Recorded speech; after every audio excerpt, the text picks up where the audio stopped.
right. Good morning, everyone. Thank you for joining us on episode 182 of Blowback, Exposing Imperial Decline. I have my regular special guest, Christine Lynn. She is a geopolitical analyst, historian, and author. She is streaming live from Colorado, and I believe it's 10:30 a.m. in Colorado. She said she's high up in the mountains. And we have a topic for today. It's a broad topic, but it's a super important one. And our show is entitled Above the Law, American Power. And these days, we really see how the United States is, trashing any pretense to having any kind of concern or being constrained by any sort of, law. But I want to ask Christine what her thoughts are regarding, the topic of international law. Like, what is international law? We hear the United States talk about this rules-based order. So, I mean, can you just kind of compare and contrast international law and what that has to do with this rules-based international order that the U.S. always, in the past at least, has referred to? Certainly. Good to be with you this morning. International law consists of the United Nations Charter, as well as any treaties that nation states make between themselves. It doesn't include anything else, no narratives, no justifications. It's very clearly in the UN Charter stipulates that no country is to take up arms except in self-defense after an armed attack, or by nature of the Security Council authorizing it. The UN Charter is also very clear that nation states cannot interfere, should not interfere in the affairs of other countries. So international law is the United Nations Charter that was all agreed upon, as well as the treaties that those countries make between themselves. Now, that totally contrasts with the rules-based order. And I think it may come as a surprise to a lot of Americans and Westerners. There is no such thing as the rules-based order. It does not exist at all. It is simply imperial rhetoric. And people don't question it, but it doesn't exist. It is simply something that they throw out because they refuse, as we will really elaborate upon in this show today, and as most people know, to abide by international law. But the rules-based order is simply a phrase. It does not exist. And that brings me to Trump's recent interview with the New York Times. And I found that to be very telling, but perhaps not in the way that most people viewed it. When he was asked if there were any limits on his power, and I'm quoting, but paraphrasing, he said something like, there's only one thing. And he said it was his own morality, his own mind. And he said that is the only thing that can stop him. And he actually said he doesn't need international law. And then he added something very bizarre. It depends on what your definition of international law is. Well, all of that is absolutely should be very alarming to the people of the world. And it is to the rest of the world, but not to millions of Americans who actually praise this. I mean, I saw so many Americans saying this is what they voted for, and they do not even seem to see the inherent danger in a man making himself essentially a god without regard to international law. No, international law is clearly defined, as I always have said, but that comes very convenient for him. And I would say that he is a symptom, Billy Bob. He's not the cause. He is the symptom, right. And he's just letting down the facade and saying it like it is. I mean, when you think about his first term and his second term, the assassination of Soleimani, the sanctions on Iran, what he's recently done in Venezuela, what he's done with the Zionist state and recognizing Jerusalem as the capital, regardless, again, of the UN Charter, pulling out of the JCPOA, all of these things, bombing Iran, and all of his bullying behavior now. That is what he will claim to be the rules-based order, which doesn't exist. And so it's just imperial language. It's not law like international law. And I think Americans should be very concerned. Even if there are people who support him on some issues, which I think should be becoming very difficult for people in this country, even those who who supported him as they see that behavior, but most especially for him to disregard the law. And we do know what international law is. Trump is simply a symptom, and he came from the people. And frankly, I don't believe the majority of Americans actually care about international law. Again, it is used inconsistently, only cite it against others that they hate. And the rules-based order doesn't exist at all. Yeah. What did Lavrov or someone like that in the Russian Federation said that, just show us the rules. Maybe it was the spokeswoman. I forget her name, but yeah, can you please show me where the rules to the rules-based orders are so we know what you're talking about? Because there literally is no there. It's as if after World War II, there was a broad consensus amongst humanity that we needed to do something, create some kind of an international system so that we don't have to repeat all the millions of deaths that happened in World War II. And so the United States, of course, was the biggest beneficiary of World War II, accounting for half the planet's economy and only 5% of the people. So they were the most influential in creating the system of international law, and they were part of creating the UN Charter, which they signed on to. But they have never, considered themselves constrained by it, right? And so they gave lip service to, they helped create it, and it's a just system, like you said. I mean, if you read the UN Charter, I mean, it's great. Non-interference, everybody, every country can, develop itself and have sovereignty. But the U.S. never signed on to that. I mean, of course, they signed on to it and they gave lip service to it, but they never abided by it. And they found it useful as during the Cold War, and they found it useful as a weapon to attack their rivals. But they never abided by it themselves. And now it's no longer even useful for them. And so now you see them separating themselves from this whole idea. And it's such a big shift. It's such a big change in the narrative and how they, talk about it. And like you just see all the billionaire pundits say, oh, international law, what's that? No. We're realists. It's about power. And they're legitimizing this might makes right thing. And they're trying to get people to embrace it. Because again, it's useful. It's what the elites need now. Whereas before they found it more useful, to have this pretense of rules-based order. Okay. So Marxists, what is the Marxist perspective of how the United States is behaving? What is the motivating factor for the United States and the West as they move away from this pretense to embracing international law and to this more aggressive, just might makes right, justification? How do Marxists understand that?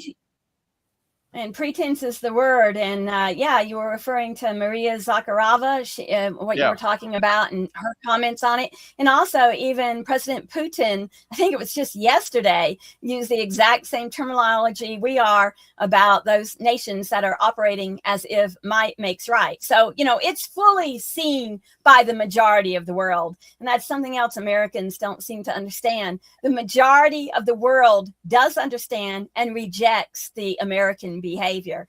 But in terms as a Marxist, I'd have to say, Billy Bob, this is where it really enlightened me.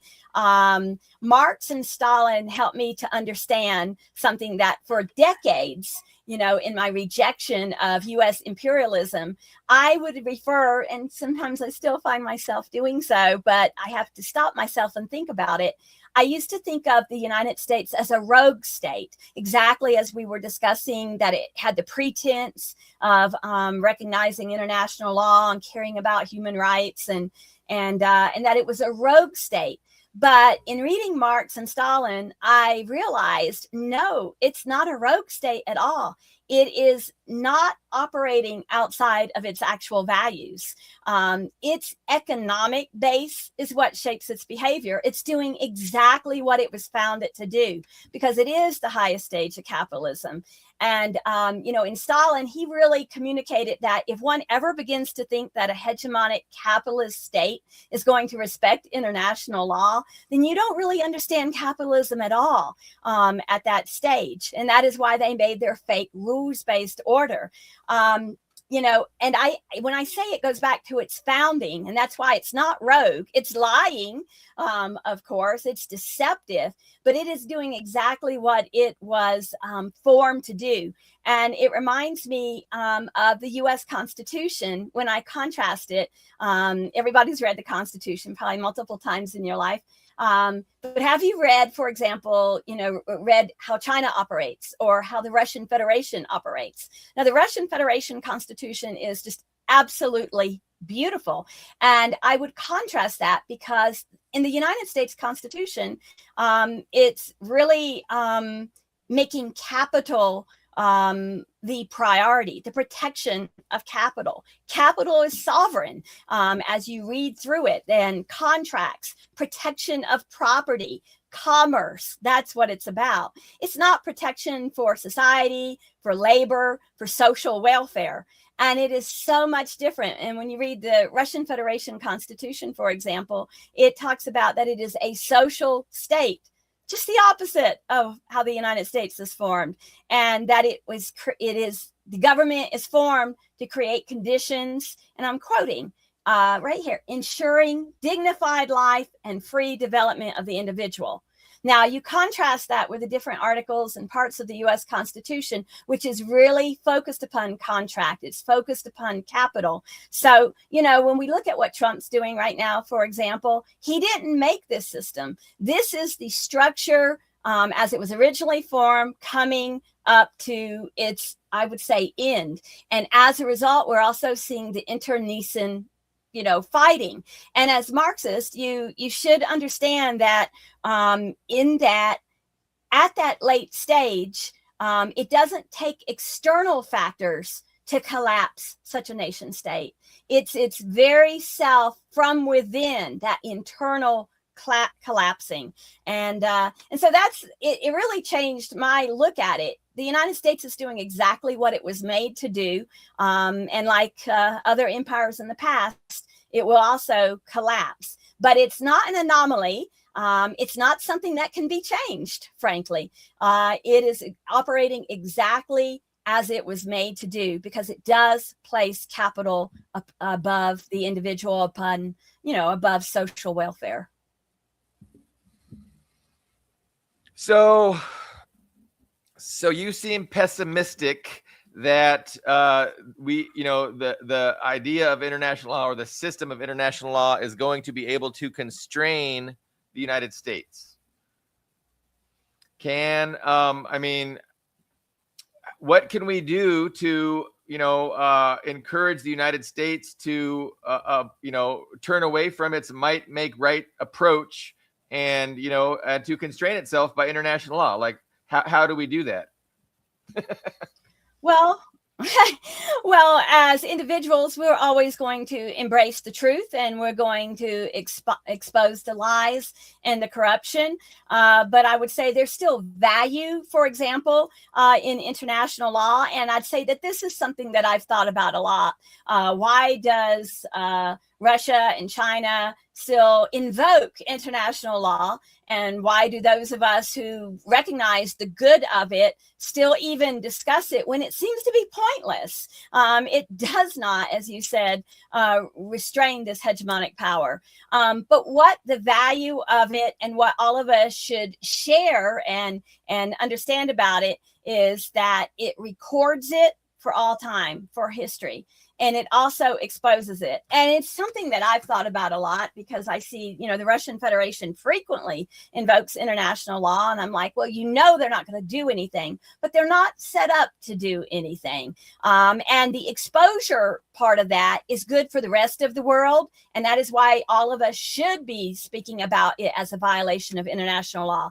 It exposes it, but the United States doesn't care. Trump doesn't care. None of the administration, no one in the government cares one bit about international law. But one day when this evil nation collapses, and yes, you can call it pessimism, I call it realism, but it's, it's subjective perspective.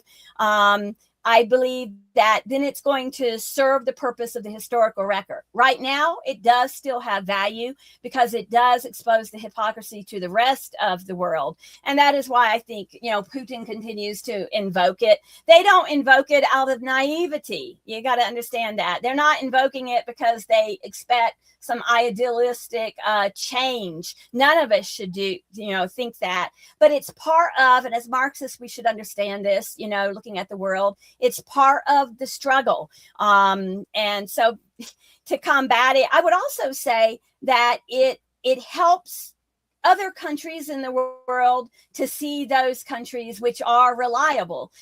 For example, in China and the Russian Federation, you can do business with them. You can trust them because they do not violate international law, regardless of what is done to them. It shows them to be stable, unlike the United States, who can be supposedly negotiating with you one day and then bombing your capital city of Tehran, the next. So, the international law is not going to ever stop hegemonic power. Hegemonic power, as we see in the United States, will be stopped, but it will be stopped as Marx really clearly delineated, because internally it's going to have that internecine fighting, which we are seeing, not just internationally, but we're between, even the US and Europe, and you see that. But even here, the repercussions would be felt domestically. The best that we can do as individuals is simply to focus on the truth, reject that corruption, but still recognize it has a place. And I've often wondered about that.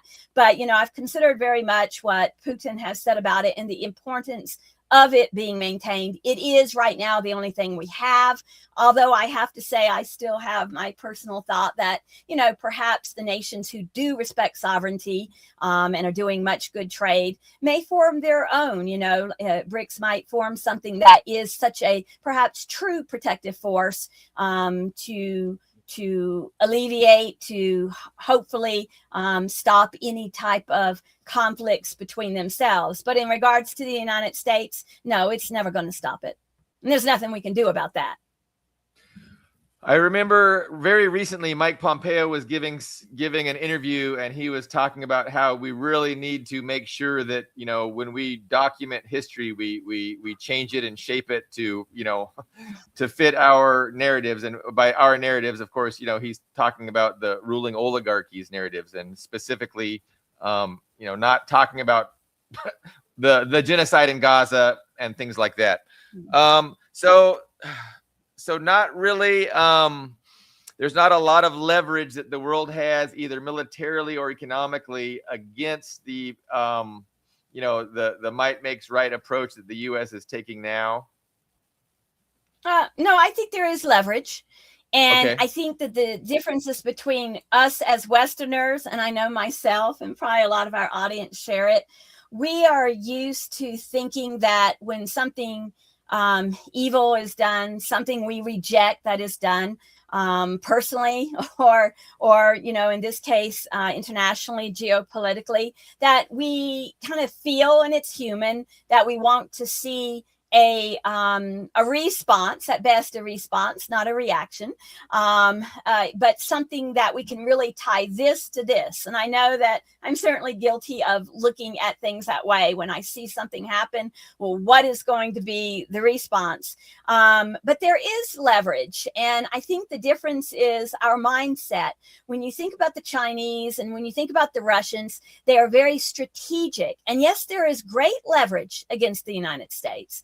And so when you hear their blustery talk and Trump talking about, the great economy of the U.S. and all this nonsense that he's talking, and its strength and might, yes, economically and military it is, but it's not alone in that. We have Russia and we have China and we have other countries.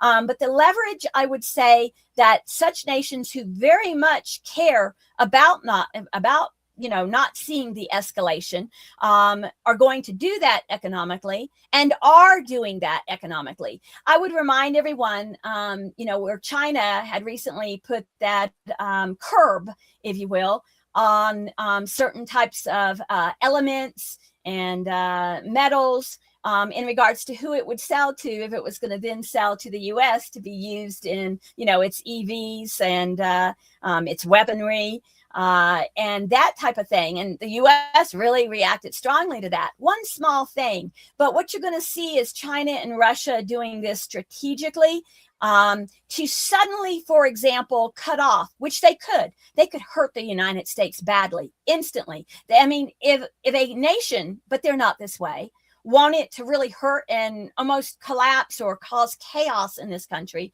they could. There are so many things that the United States is dependent upon. And as long as, and it always will be, the United States is dependent, they're dependent on China. They're dependent on Russia. They don't want to talk about that, but they are. Then at any given time, any of these contracts, when they become renewable, I know Russia's done this several times, when they become renewable, they don't cut them off mid, which is like my thinking, why not just stop this that the United States needs? No, they wait until the natural expiration and they do not renew it.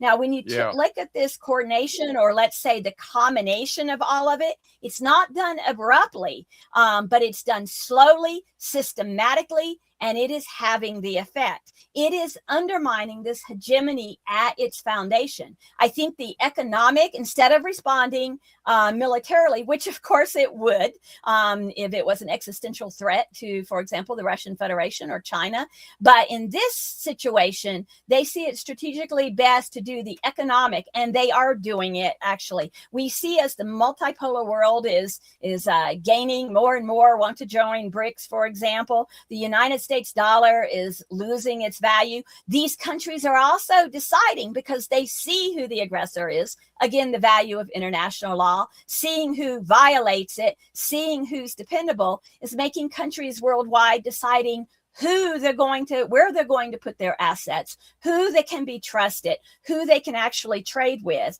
And that is having its effect as the United States is losing aspects of its economic might that it never thought. That's why we're seeing the desperation right now of the United States. So I'd say they're not going to do it unnecessarily by force, but economically, and it is working. And I always want to make the point that, Russia and China are not interested in collapsing the United States. They're not interested in giving the United States a big defeat. They're interested in managing, the decline of Western imperialism, and they're interested in creating a world in that looks like the UN Charter, where other countries do respect the sovereignty of other nations. And so, China is really not interested in seeing a U.S. economic collapse, because that would be disastrous, for the global economy. Right. So I always say that, Putin and Xi are interested in managing this decline in a way that, limits the economic and, humanitarian fallout to this inevitable, collapse. And so they don't want a big war.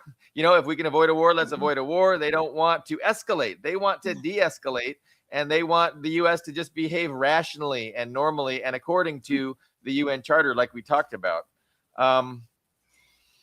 I would say to that, they want to avoid a global catastrophe. They're not, they don't behave stupidly like the Americans and the Europeans do.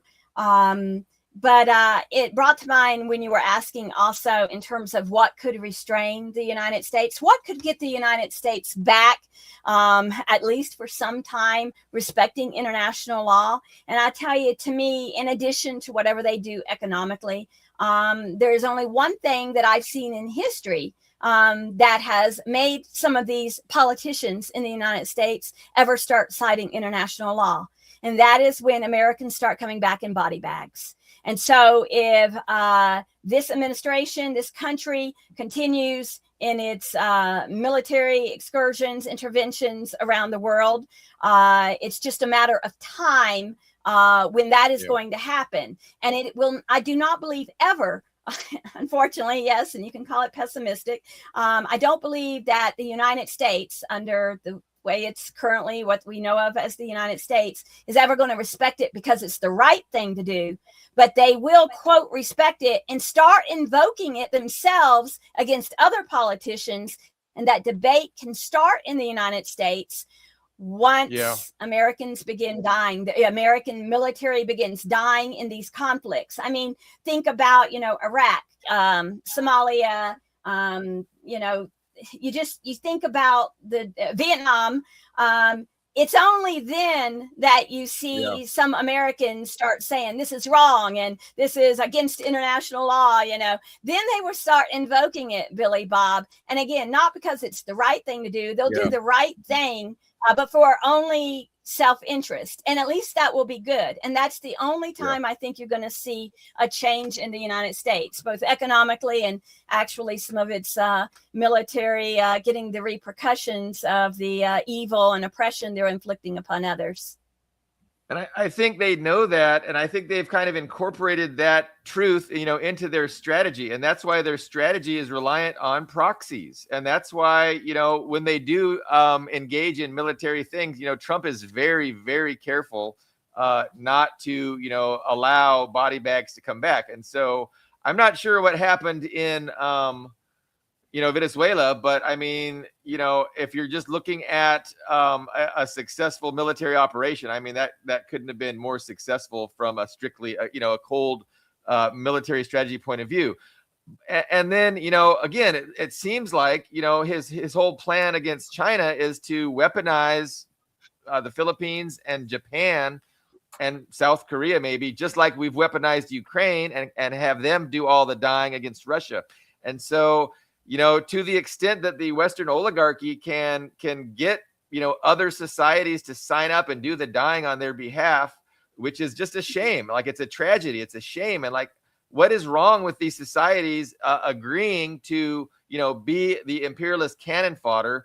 But if they can get, the Philippines to sign up, if they can get Japan to sign up, in a conflict against China, I mean, that's the goal. That's the strategy that the West is pursuing, and it remains an open question. The timing of that, if or when it'll take place. But you can see, and you can read the think tanks. You can read them explaining this, a decade ago, even longer than that.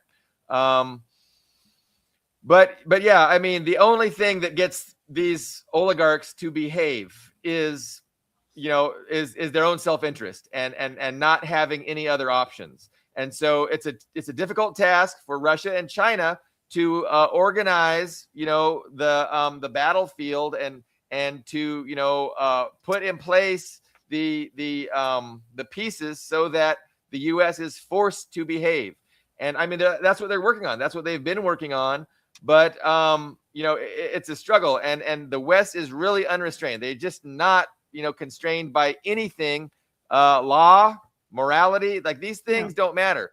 And more, they're promoting this reality as if it's something that the American people should embrace. Hey, we're America. We shouldn't be constrained by stupid United Nations. Like, that's dumb. Like, we'll do what we want to do because we're really, we're awesome. We're the United States. We're exceptional. And so it's just, you can see that more and more being sold to the American people, and you can see less and less about selling the values, right? The values are going out the window, and it's the new might makes right is the paradigm. Yeah, I mean, you see the personality of Trump, and for those of us, who have, like I said earlier, he's a symptom because nothing has changed with the U.S. goal at all. It's just the fact that he sees no reason to really keep up that facade as if, and of course they just blatantly lie, just like him calling himself a peacemaker. But no, there is no law. There's nothing that's going to restrain the U.S. except for the fear of what any of these countries can do to them. And I also see they do not really emphasize that. Of course, China and Russia, they're not trying to harm the United States economically for the sake of becoming a hegemon themselves. They simply want healthy cooperation, healthy competition, even, when we're talking about in the economic realm. But that is not what the United States is going to do, because, as I said, it's founded on capital. And the oligarchs in this country and in the European ones, as you talked about, using their own people. You look at the tragedy of Ukraine and other nations, even sending their people to go and fight there. But it's all about money. That small percentage that is making the money from it does not care about civilian death. And number one, the most evil country in the world is the United States. I put Britain right up there as well, always has been for decades. Human life means nothing to them. And when human life doesn't mean, the only reason they will care about those body bags coming back is because the US Americans, when their people start dying, their family members start dying, then they're going to be outraged. But they're not outraged when people, tens of thousands and the millions of people, when we go back over all the years, that are dead and had really, to me, unjustified killing is murdered by the US government. They don't care about right and wrong. So to me, I see the vast majority of Americans are all for this, Billy Bob. And it's only when it's going to start hurting them. And domestically, we're seeing all of the violence in our society. I believe that's only going to get worse. This is just one tiny example of what's going to happen. I feel, logically speaking, that is going to develop in this country. So it is going to implode. And it won't take the external forces. To your point, it's like if Russia or China decide to suddenly cut something off economically that could really throw this country into, within just a few months, an emergency situation. It would have its repercussions worldwide, like you said. They don't want to see that. Other nations that are dependent upon the food because of the fertilizer are going to suffer. They don't want to see people suffer, unlike the United States that doesn't care. And the only time you're going to see this government care is because people are going to be upset when it's their people dying. They don't give a damn about other people in the world dying in these proxy wars. Americans just don't care. Now, I'm saying the majority. Of course, there is a considerable number of us who do, but that's why you have Trump. He's not an anomaly. He's just blatantly the personality. I would look at it in history when we think about Napoleon, the personality of one man's will. Okay. We take a look at Adolf Hitler, the personality of one man's will. We take a look at Caesar and the Roman Empire. These men came as a result of the society, okay? And they ultimately led their empires that they were building to collapse. They will fail. And I see the very exact same thing happening for the United States. As a historian, you just look at those historical patterns and the egomania that we see in Trump. It's really nothing new. That big ego has been the United States. The stated goal of the United States and all of its its papers, military and its think tanks that the CIA retains has been the strategic defeat of Russia. You haven't ever heard the United States renounce that. And until you do, and I don't believe you ever will, Russia will be keeping that in mind. They may make their partnerships and try to normalize it and save life as much as possible. But the Americans are destined for that. I fully believe it. That's the only thing that's going to curtail this power being wielded and killing thousands around the world. So you're accurately describing the reality of the situation, and I always like to talk about it from a strictly class-based perspective. And so because that is how we can explain the truth that you're describing, right? So Correct. The Western oligarchy, right? It's determined to, and it's got like this inexorable drive for total global domination, right? They can't allow any portion of this finite planet to not be under their control. And so it's just the unconscious logic of the class, the ownership class, to want to control and dominate everything. And so as part of that is, like we talked about, the American people. And so they have created an information system where the ideas that enter into people's heads are completely compatible with this inexorable drive for total global domination by the United States. And they want to make sure that, no ideas enter into the mass consciousness that are not, that are, contradict this inexorable drive. And so like you said, I mean, people don't care. People have been indoctrinated. They've been programmed. They've been brainwashed into not caring about, this imperialism and this might makes right. And most of them have been indoctrinated to support it, right? And so this is tragic. This is terrible. But it can be best understood in this class dynamic where the ruling class controls the information, the education system, all the ideas that are disseminated and then are talked about at the water cooler. These are all the ideas of the ruling class, like Marx explained. And so so that's that's the reason why they don't care. And so that's our challenge. That's our challenge as people who know better. That's our challenge as people that have a rational grasp of reality, to kind of share this obvious truth with others and to get them to want to care. And as you know, Christine, that is a heck of a challenge to get people to want to care. That's true, exactly. And that is the great irony, because essentially everybody, I think the vast majority of Americans are suffering right now economically like you've never had before. And, I think about all the decades of my life and as an adult, people have always thought of, low class, middle class, upper class.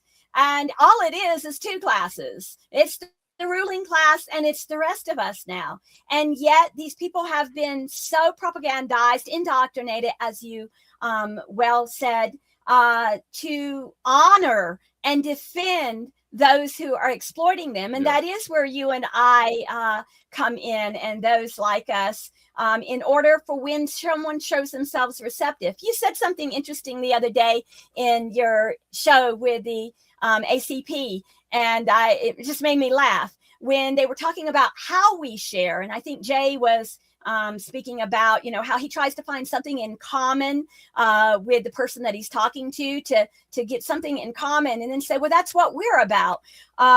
But then it gets down to the character of the person. And what you said that made me laugh was you lose your patience and you just want to call the person because you see they're stupid, and you just start saying you have no tolerance for stupidity. I don't either. But here is the difference is when you are having a dialogue and an intelligent conversation, even if you're on right now seemingly different poles, you and I know there's much in common because everyone is suffering from, their exploitation. And that's what we work for in this country. It's just for the government, and they use it. They don't produce anything on their own. Government has never earned anything. It's all dependent upon us. So you want to find that common ground. But the key to it, so that you don't get upset, Billy Bob, is to know when to disengage and certainly when to engage. So when a person shows themselves to be receptive, even if they're right now feel they're diametrically opposed, you want to find that which is common and then begin to discuss it. But if the person we're speaking with resorts to name calling and insults and the type of language that is not called for in an intellectual discussion between two people, that is when the time to disengage. Because no matter what facts you share with them, Billy Bob, they are committed. And that is not just because of their indoctrination. That goes to the sense of character, because I know for myself in my life, I wouldn't be where I'm at now and realize the truth that I realize now and want to share without always being willing to question myself.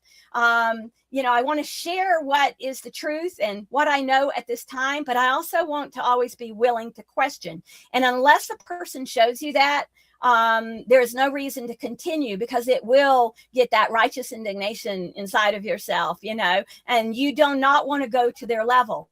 No, it reminds me in the Bible when Jesus said, do not cast your pearls before swine. Okay. So don't, be willing to share, but make sure there's receptivity. I literally have had people say to my face, we'll be discussing something in geopolitics, especially when it comes to Russia, and you'll be telling them the facts and all about the SMO and how this, all of the persecution and death that the people of the Donbass have suffered, and you'll be telling them about NATO expansion. They know that what you're saying are the facts. And I've actually had persons say to me, well, you know more than I do. Those are the facts, but nevertheless, you're wrong. Well, there is no reason to continue a dialogue with such a person. Yeah. They even know they cannot dispute the facts. That is when, for your own peace of mind, you disengage and keep that energy to share with people who are willing to have a dialogue. There are plenty of people who will, and they will bring up and their objections, and then we can logically share with them what it is. So I agree with you, that we do share, and it is just the two classes, and it's a matter of, for those people who are able to grasp that and who have the intellectual capacity and the critical thinking. But I think it goes back to their character, because it's like I said, I'm always willing to admit when I'm wrong. If someone brings something to me and it's wrong, then I might have passionately felt something at one time in my life. Think about all the decades of your life, through your 20s, 30s, 40s, 50s, 60s. You have changed, but we evolve because we are willing to admit when we're wrong.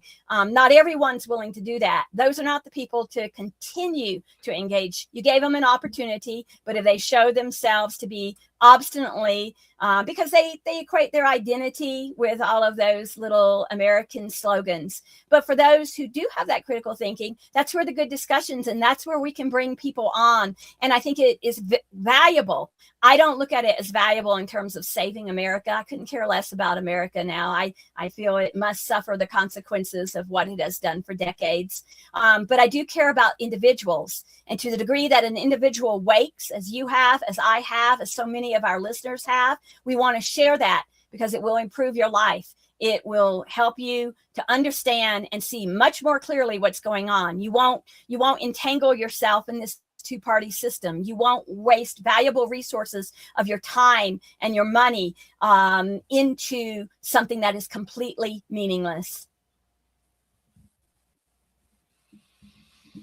Yeah, no, that is good advice for our own mental health, to know when to, not waste your time with people. And so, yeah, it is tough. Social media is tough, and you get frustrated, and you get demoralized, right? Because it's like, most people aren't interested in, they're interested in sharing their opinions, but not having a rational discussion.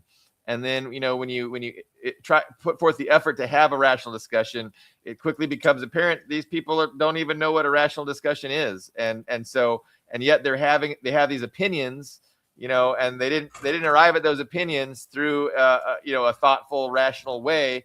And so, you're not gonna reason them out of their opinions if they didn't think their way into those opinions in the first place. But it's our struggle. It's our I feel like that's what we should be doing, is, trying to open people's minds and, exposing them to an alternative perspective, which just is a lot more sensible than the nonsense that, comprises their current perspective.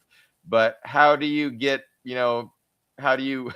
win that battle? That's what I'm struggling to figure out. And, it's not just me, it's all of us. We're all, trying to do our best to win this struggle. And I don't know. I think there's a distinction to be made, about the nation and about the people of the nation. And I think and there's the divide. There's the class divide, and so every nation is divided amongst the ownership class and the working class. And then there's a power struggle to control the opinions and the thoughts and of the masses. So the ownership class, of course, is happy. Their job is seemingly a lot easier. They can just sow confusion, sow all these false narratives, sow lie after lie after lie, and just make people confused and make them think that, hey, I can never know what's going on. It's way too complex. I'm just going to have to trust and go with this jingoistic nationalism. Whereas, our job is a lot more difficult because we have to actually, present a complex reality to people who, are just indoctrinated against it, from the time of their birth, you know. But it's definitely a struggle, and the ownership class has the huge advantage to control people's minds and opinions because they have control of the platforms of mass communication. They have control of alternative media, and they just have this big megaphone, which we have to overcome. So, Christine, I don't want to be pessimistic. Well, I look at it. 2 points that you said there. I would also like to say, for example, Billy Bob, you're a very good writer. And I'm not sure you realize what a good writer you are. And from someone who has spent my entire life, that has been my livelihood. It is what I've done, both in hundreds of articles and in several books. I am telling you, when you write these pieces, when you feel that righteous indignation, you make very clear points.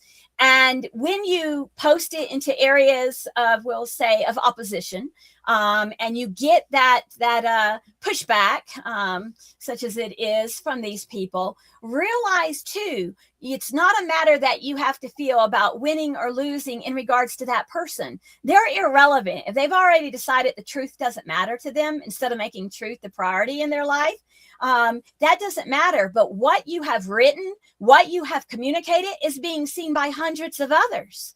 And you may never know, just like that analogy where they talk about throwing the pebble and we just see the first ring or two when it hits the pond, but there are so many more. So never doubt at all the value of that, because you may never know the people that you have been affecting for months and years, all of us, when we share our perspective. And even if you share it in one of those forums, like I know you have, and I know I have, and you get all of this hate and you get all of this, they're laughing emojis and angry emojis. It doesn't matter. In these groups that have very many people, there are also people who are going to be thinking about that, and they may take away something that will motivate them to learn more. But right now, if somebody does care about the truth, if you or I and those in our audience who also do this, cause someone to wonder or doubt, it is immediately available in this wonderful technological world with the internet that they can find out the truth. They have to seek it, though. You have to seek the truth. You did, I did, members of our audience did. We weren't all just born and knew this. We had to come out of the indoctrination. And generally that happened because of something we read, whether that was, just in psychology or theology. It could be from the past, or it could be the present that made us go and seek out that writing. So it's extremely valuable. But I do differ with you in that I do not differentiate between the American people and the government. Yes, I definitely see the two classes. That's a given. That is what's going on, and the people don't even realize it themselves. So granted, that's what it's all about. That's the objective reality. But no, in terms of their character, in terms of their spirituality, they have chosen, most people, I firmly believe, after my entire life, that most, and I say most, not all, but most Americans have accepted capitalistic greed as no, it doesn't matter where they're at economically and financially, it doesn't matter how much they're struggling, but if they have the opportunity to cheat someone, to lie to someone, if nobody else is going to know, it's socially acceptable. I mean, I see so much is done for social acceptance, even their charity work. They want to make sure everyone knows about it. Now, again, I'm not talking about all of us, but there is a significant number that do everything just simply to fit into that social approval, a social approval. And to choose differently, you're not going to get social approval, and that's quite okay. But I think that the government that the United States has is exactly what it deserves. It's not, it's bombastic, it's crazy, and Trump is crazy. But when you take a look at it, it is coming from the American people. And I think everyone listening to us can think about their own lives, your own family, sadly. for many people. And you see the craziness of people. There's something wrong with them. There's something dark. They have chosen the greed. They have chosen self-interest above love. They do not focus on, is what I'm about to say or do to this person, even if it's a person I'm never going to see again, is loving or not. And so for me, I don't even separate what political in this country or geopolitical international from that character and choosing love or choosing hatred.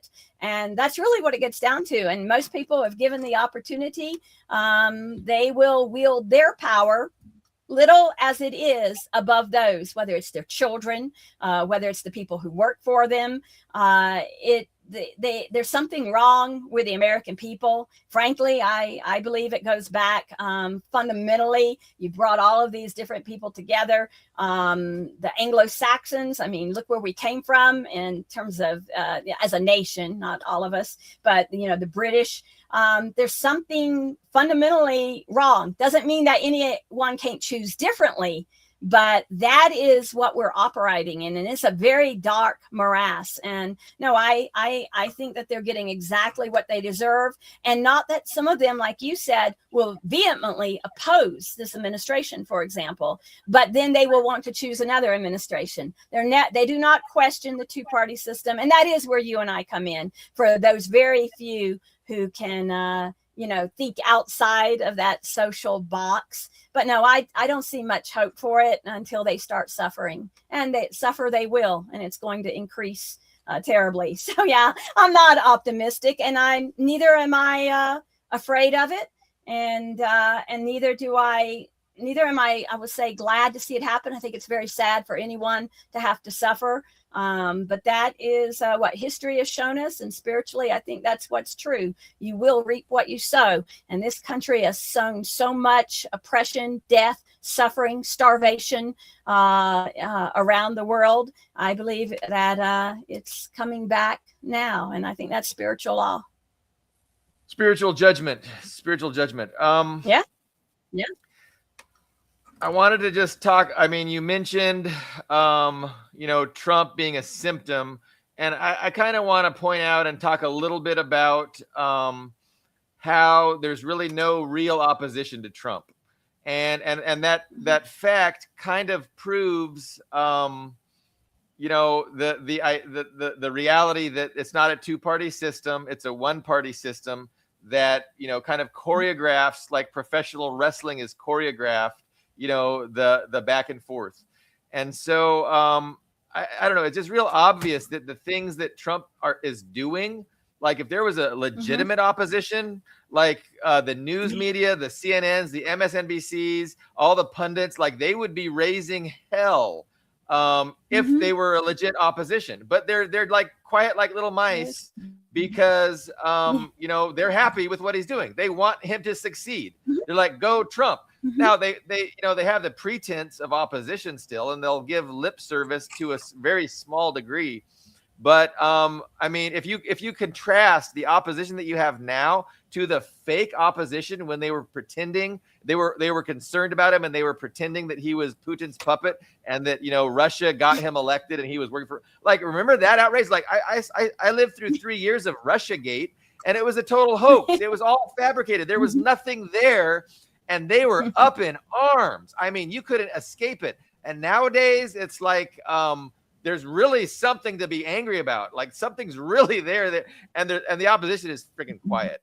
It's just so it proves the Marxist dialectic is true. It proves that the Marxist perspective is true. That there's one ruling class. They want to divide themselves up. They want to obfuscate the idea that it's a class struggle, that the reality is class struggle, and it's an ownership class dictatorship in charge, and they want to pretend that it's democratic. They want to pretend that they are representative of all the people, when in reality they only represent these billionaire pedophile oligarchs. But and it's bipartisan, like they're all billionaire pedophile oligarchs. And I think that's a great rhetorical thing. I think we ought to, maybe I could ask your thoughts on that. But I don't know. I see more and more of us using, referring to them as the pedophile oligarch class. And I think that's good, because I think that there is a widespread hate and disgust with the establishment. And, even Trump supporters want to pretend that Trump isn't involved with Epstein. And then, of course, the Democrats want to pretend that Trump is involved. But do you think rhetorically that that's a winning strategy, winning approach to, to label them and describe them as the dictatorial pedophile oligarchy? Well, I can understand people will have those feelings, but in itself, I will say no, because again, I remind you, you're talking to people, and like you said earlier, that are very indoctrinated, and all you're going to do is put them on the defensive immediately.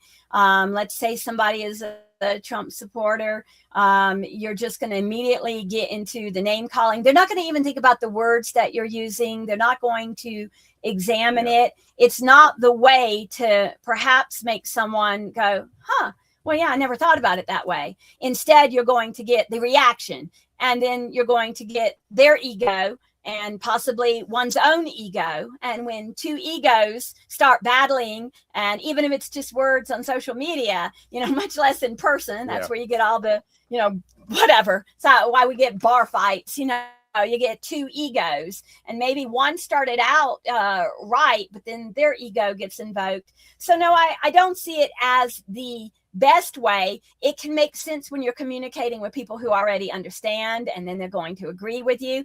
But to reach out to others, I think you need to use a vocabulary and relate to where they're at. And that's what I always try to do. I actually, as a historian, and when I've gone on different shows, I try to think about what is the makeup of that audience. Is it going to be middle-class women, middle class, really two classes, but you understand, it's going to be, as they call them, the soccer moms, or is this going to be, more of a young persons in their 20s, and think about how best to communicate with them instead of pushing those triggers that they're automatically going to get defensive. I think it's just better to try and not activate their egos. They will activate their egos, a high percentage of them, without you doing anything like that. But for those who can hear you, can hear us, I'm talking about can understand us, it's better just to keep it at, aside from the name calling, regardless of what we're feeling inside, so that those who can benefit from what you're sharing will be able to. And it's just not going to that level of ego arguments, and just keeping it at the intellectual, even appealing to the emotions, and that spiritual or the character, because I really think that the truth is written in people's hearts. And I'm a Christian, but I know it's in the Bible where it says the law, talking about law on our show today, is written on your heart. So wherever a person is, faith, non-faith, that right and wrong is fundamentally in you.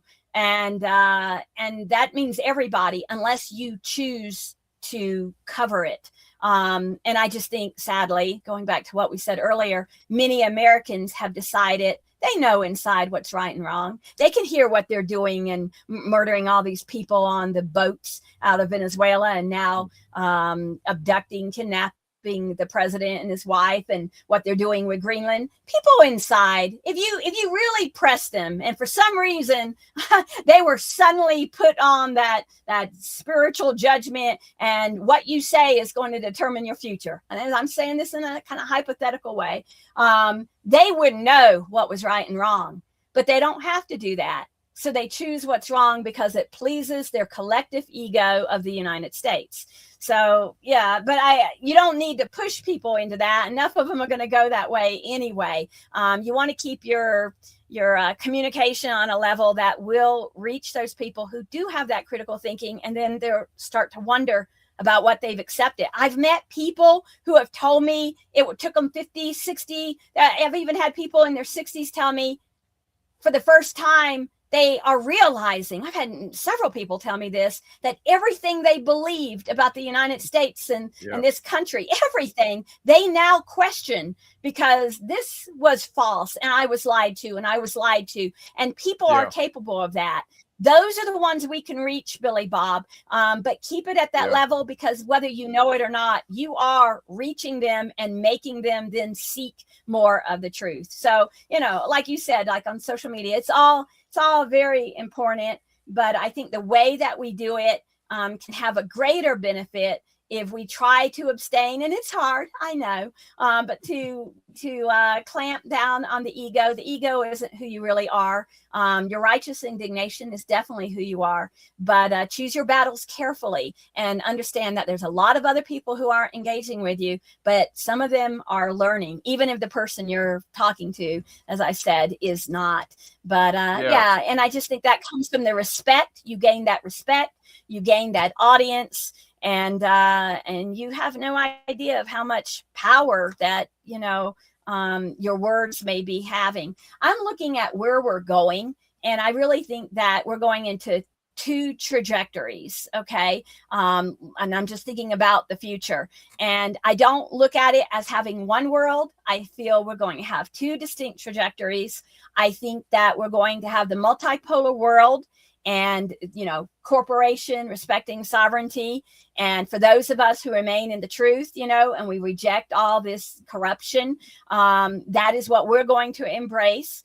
And then I feel that you're going to have those Western nations and fundamentally what we believe, and Marx really studied it well. It is quite scientific, as well as Engels. We're going to see that other world, that U.S. and British-led world, suffer, and I don't see them coming together. I do see that there will probably be some normalization, because the hegemonic world is going to need, and they are dependent, as I said earlier, on a world. It is one world, one earth, but I still see that those two camps, because it is good versus evil, are still going to be there. But that doesn't mean we can't go back to the way that it was and have some normalization, because everyone needs that and everyone benefits. And as you aptly said, that's what Russia and China won't, and they're always there.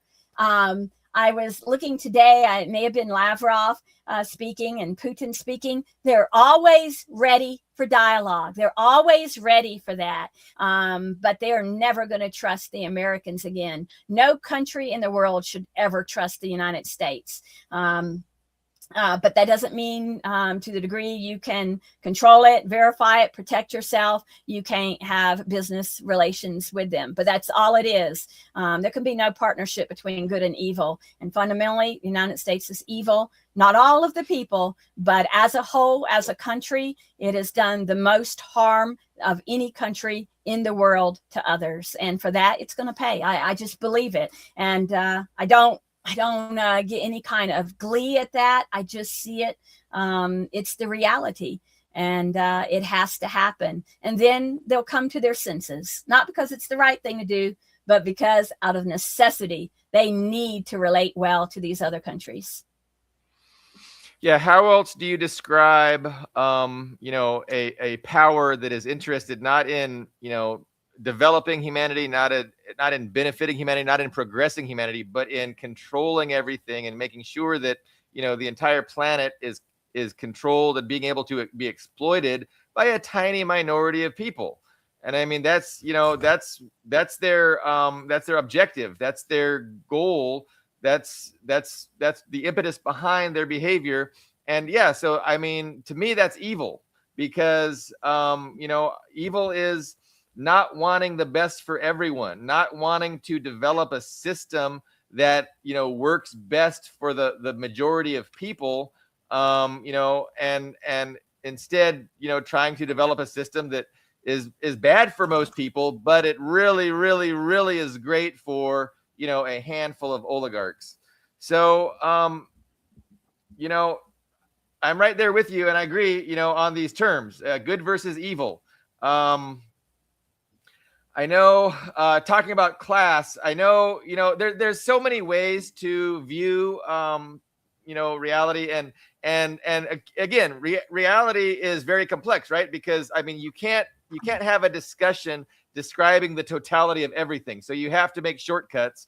And a good shortcut is two classes. The ownership class versus the working class. Yeah. But you can also get more technical, and definitely within the United States, there's a strata.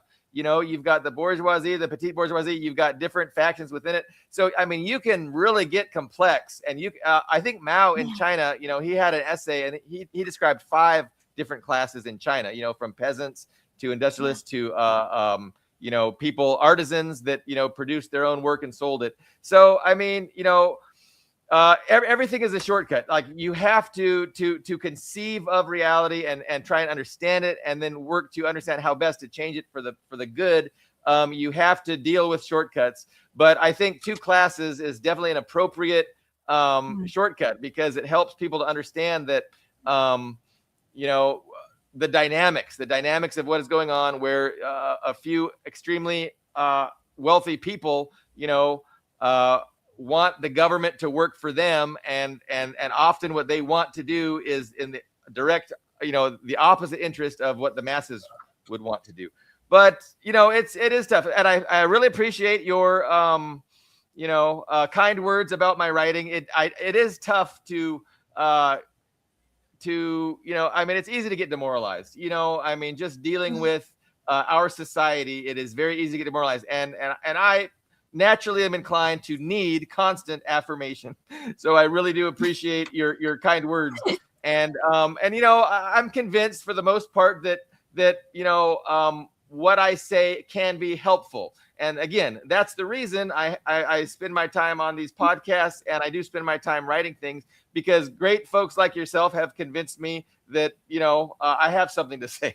So you guys, you help me, you motivate me, and likewise, like, I wouldn't have you on here if I didn't feel that you had a lot to share and to contribute to what needs to be said. And so I don't want to just take compliments. I mean, you definitely deserve compliments yourself, and I appreciate you're spending every other Friday with me.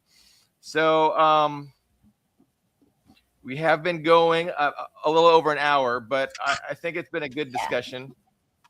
I think it's been a very good discussion, and I would urge, just like what I'm saying to you, and you and I are having this conversation, and our entire audience is able to listen to us, that every one of you has the capacity to make a difference in regards to sharing the truth that you know.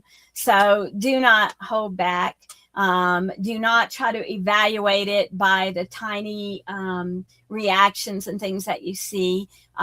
Just do the good that you can do. We reject this corrupt society, this corrupt government. We see that there are 2 classes, and sadly, so many of those in the working class don't even look at themselves that way, and there's not much hope for them until they do. But a few of them will, and it will help their lives individually, if not as a society. Perhaps even in smaller communities, there's much good work that can be done once you see it that way. But never doubt the goodness and the results, whether you see it or not. It's the right thing for each of us to do. And it is, going back to some of our earlier discussions, this discussion today, it's a struggle. It's a struggle that China is in. It's a struggle for the Russian Federation to have to deal with the United States and Britain and the EU. It's a struggle that people are dying in every single day. It's a struggle that people are having in the United States now to pay their bills. Where is home ownership gone in this country? What about health care? And these give us great possibilities to focus on any given matter that is on someone's mind, to help them then share our viewpoint. So it's really a lot of opportunities right now, and take them without regard to ever knowing what the result is, because all of us were reached at one time or another, and you may be the very person that reaches 1, if not 100, if not 1,000. And so just do what you can do. It has been a pleasure to be with you again, and our entire audience. Be well. Thank you, Christine, so much. And we will reconvene not next Friday, but the Friday after that, and we will determine the topic between now and then. But yes, thank you so much, Christine, and we will see everybody next week. Thank you very much. Bye.